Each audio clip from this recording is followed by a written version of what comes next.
नमस्कार। Doctors day की सब लोगों को शुभकामनाएं। अम, एक ही संदेश जो इम्पोर्टेंट है मुझे देना है वो यानी कि डॉक्टर पेशेंट रिलेशनशिप इम्प्रूव करना चाहिए। आजकल काफी तफावत हुई है, उसमें अपने को सुधार लाना चाहिए। उसके लिए दोनों के तरफ से सहयोग होना चाहिए। मरीजों ने डॉक्टर के ऊपर विश्वास रखना चाहिए और डॉक्टर लोगों ने मरीजों को कॉन्फिडेंस में लेके जो गलत फहमियां हैं या कुछ जो उनके है उसमें उसको दूर करनी चाहिए। सो डॉक्टर पेशेंट रिलेशनशिप अच्छी करना चाहिए, ऐसे मेरा मानना है। सर जैसे कि डॉक्टर श्रीकांत मुकेवार काफी फेमस एक नाम है गैस्ट्रोएंटरोलॉजिस्ट में। सर जो भी पेशेंट आपके पास आते हैं पेट की समस्याओं को लेकर, तो खासकर क्या ऐसे मुख्य लक्षण इस समय जैसे बरसात का भी रेनी सीजन है, अक्सर पेट की काफी बीमारियां हमें देखने को मिलती है, तो क्या ऐसी बीमारियां लेकर पेशेंट आते पेट की बीमारी में सबसे कॉमन बीमारी यानी जिसको हम डिस्पेप्सिया बोलते हैं। डिस्पेप्सिया यानी गैस, पेट में अफारा, एसिडिटी, खाना खाने के बाद में पेट भरा भरा सा लगना। इसको कई लोग एसिडिटी बोलते हैं, कई लोग गैस बोलते हैं, लेकिन जो साइंटिफिक टर्म है इसको हम फंक्शनल डिस्पेप्सिया बोलते हैं।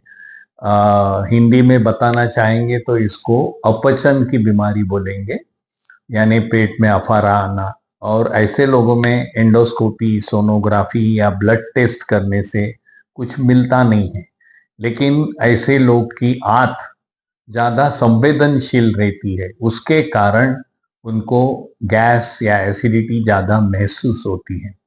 ये एक बीमारी है। दूसरा, ऐसे लोगों में दूसरी बीमारी यानी पेट साफ नहीं होने की बीमारी, जिसको अपन कॉन्स्टिपेशन बोलेंगे या इंटेस्टिनल इरिटेबिलिटी, इसको इरिटेबल बाउल सिंड्रोम बोलेंगे।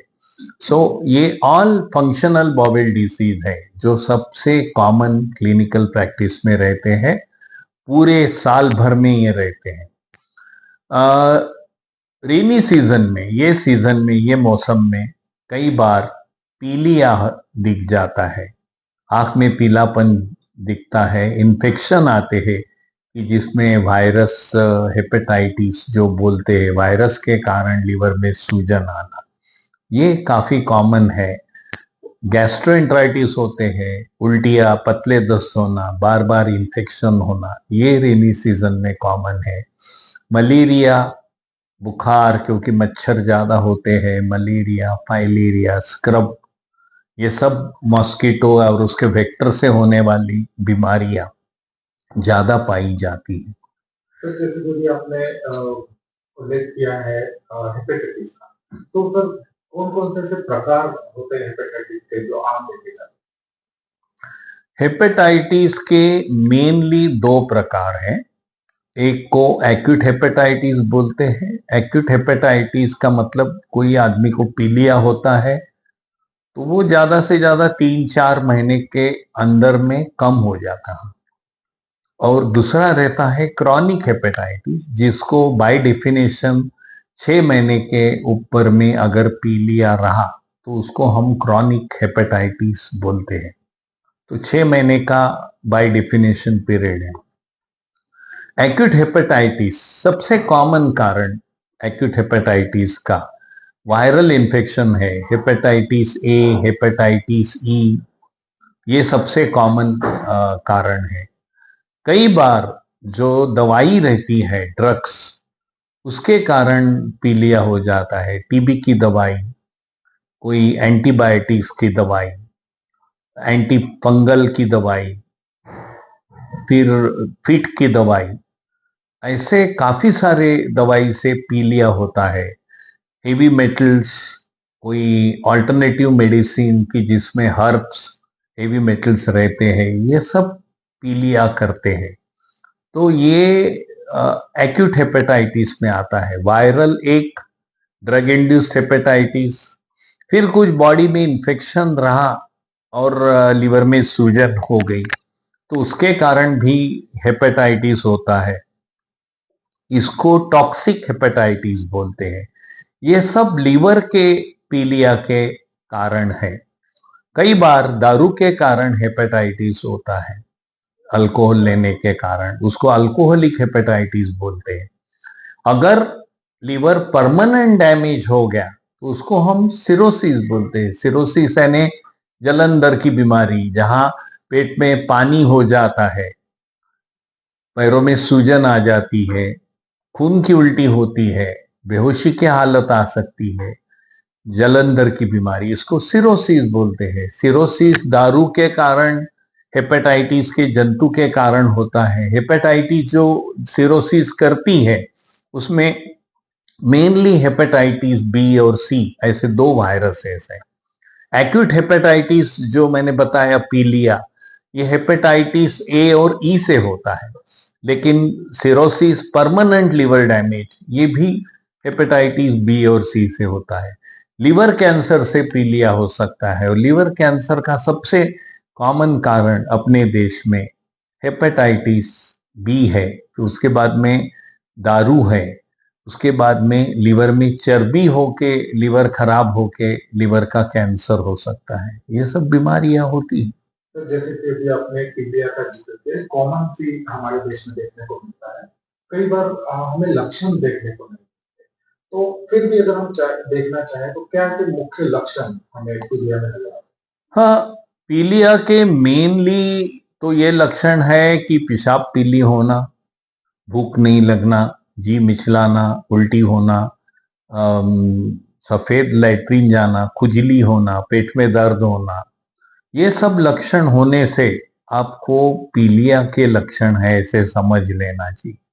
और पीलिया के मेनली दो प्रकार हैं। मेनली दो प्रकार, एक लीवर का पीलिया है और दूसरा रुकावट का पीलिया है। तो रुकावट के पीलिया के लिए अपने को कारण ढूंढना जरूरी रहता है। लिवर की पीलिया के लिए भी कारण ढूंढना जरूरी है, लेकिन अपने को ये दोनों में फर्क करना एज अ डॉक्टर बहुत जरूरी है। क्योंकि लिवर की पीलिया की ट्रीटमेंट अलग है, रुकावट की पीलिया की ट्रीटमेंट अलग है। रुकावट का पीलिया पत्थर, पित्त की नली में पथरी होने से हो सकता है। पित्त की नली सिकुड़ जाने से हो सकता है। पैनक्रियाज, पित्त की नली, आंत का कैंसर होने से हो सकता है।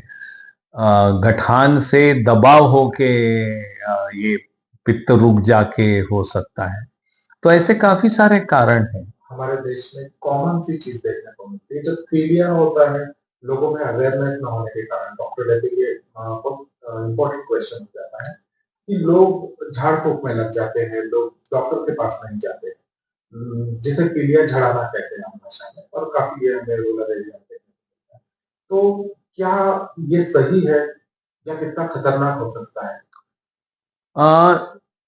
एज फार एज मेरा जो नॉलेज जा रहा है उसमें झड़ाने से क्या होता है, जो चमड़ी की पीली पिगमेंट है, जो पीलिया के कारण बॉडी में पूरा बाइल पिगमेंट जमा हो जाते, जब झड़ाते यानी वो बाइल पिगमेंट को एडसॉर्ब करते हैं। एडसॉर्ब करते यानी उसको सक कर लेते हैं। उसके कारण पीलिया, बदन का पीलापन कम हो जाता है। लेकिन बिलिरुबिन ब्लड में कम होती है ऐसा नहीं है। अगर अपने को सही में इलाज करना है पीलिया का, तो लीवर से जो पीलिया बनता है उसकी सूजन कम करनी चाहिए। तो वैसा दवाई कोई देता नहीं है, और दवाई निकली भी नहीं। एक बार वायरस से लिवर में सूजन हो गई, कि दवाई से लिवर में सूजन हो गई, तो जो डैमेज हुआ हो जाता है, वो अपने आप नेचुरल कोर्स में अच्छा हो जाता है। तो उसको वक्त लगता है। सर, जैसे कि काफी अच्छी जानकारी आपने हमारे दर्शकों को दी। अंत में हम ये जानना चाहेंगे कि क्या ऐसी लाइफस्टाइल देशवासियों को आप बताइए कि क्या ऐसी लाइफस्टाइल रहनी चाहिए जिससे हम पीलिया से या फिर पेट से संबंधित बीमारियों से बच सकते पेट के संबंधित बीमारियां जो आजकल हो रही है, सबसे कॉमन बीमारी है लिवर में चर्बी होना, और उसका कारण है वजन ज्यादा रहना, शुगर की बीमारी, बीपी की बीमारी, ब्लड में चर्बी। जिसको हम मेटाबॉलिक सिंड्रोम बोलते हैं। इंडिया के स्टैटिस्टिक्स लेंगे तो 100 में से 30 लोगों को वजन ज्यादा रहता है, 100 में से 20 लोगों को बीपी की बीमारी है, 100 में से 10 से 15 लोगों को शुगर की बीमारी है। तो डायबिटीज, बीपी और ओबेसिटी, ओवरवेट, ये इतनी कॉमन बीमारी है और ये बीमारी इसलिए निदान करना जरूरी है कि अगर आदमी को मेटाबॉलिक सिंड्रोम रहा, लकवा ज्यादा होता है, हार्ट की बीमारी हो जाती है, लिवर सिरोसिस हो जाता है जिसमें पेट में पानी आ जाता है, तो लिवर खराब होने का आज कल में सबसे कॉमन कारण मोटापा, शुगर, चर्बी ज्यादा, ये है। दारू नंबर 2 पे आता है, जंतु नंबर 3 पे आते हैं। तो सबसे पहले आपको लाइफस्टाइल मॉडिफिकेशन करना पड़ेगा, वजन कम करना पड़ेगा, खाने का परहेज करना पड़ेगा, एक्सरसाइज करना पड़ेगा, ये सब करना चाहिए। आजकल बहुत सारी बीमारियां बैक्टीरिया से संबंधित है। इंटेस्टाइन बैक्टीरिया जो है उसको बहुत ज्यादा इंपॉर्टेंस दिया जाता है और इंटेस्टाइन बैक्टीरिया में ऐसा देखा गया है कि अगर आपका डाइट वेजिटेरियन है तो आपका बैक्टीरिया अच्छा रहता है। इंडियन पॉपुलेशन जो है ज्यादातर वेजिटेरियन डाइट, उनकी बैक्टीरिया अच्छा रहता है। नॉन वेजिटेरियन डाइट से बैक्टीरिया, खराब बैक्टीरिया की ग्रोथ ज्यादा होती है, इसलिए वेजिटेरियन डाइट लेना चाहिए। Avoid foods which are processed, ultra processed food, processed या ultra processed food, soft drink, sweeteners, मिठाई ज्यादा खाना, ये आपके गट के लिए भी अच्छा नहीं है, आपके सेहत के लिए अच्छा नहीं है। तो ये सब चीजें आपने अवॉइड करना चाहिए।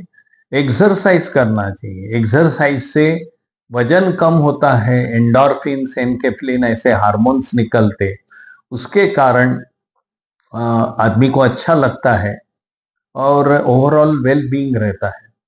तो मैं ये बोलूंगा कि वेजिटेरियन डाइट करना है, नॉन वेजिटेरियन अवॉइड करना है, avoid sweeteners, soft drinks, process, ultra process food and weight reduction करना है। वेट ज्यादा नहीं होना चाहिए, एक्सरसाइज रेगुलरली करना है। सर, अंत में काफी अच्छी जानकारी आपने हमारे दर्शकों को दी, लेकिन अंत में क्वेश्चन काफी इम्पोर्टेंट है। आपने काफी साल नागपुर वासियों को अपनी सेवाएं प्रदान की है।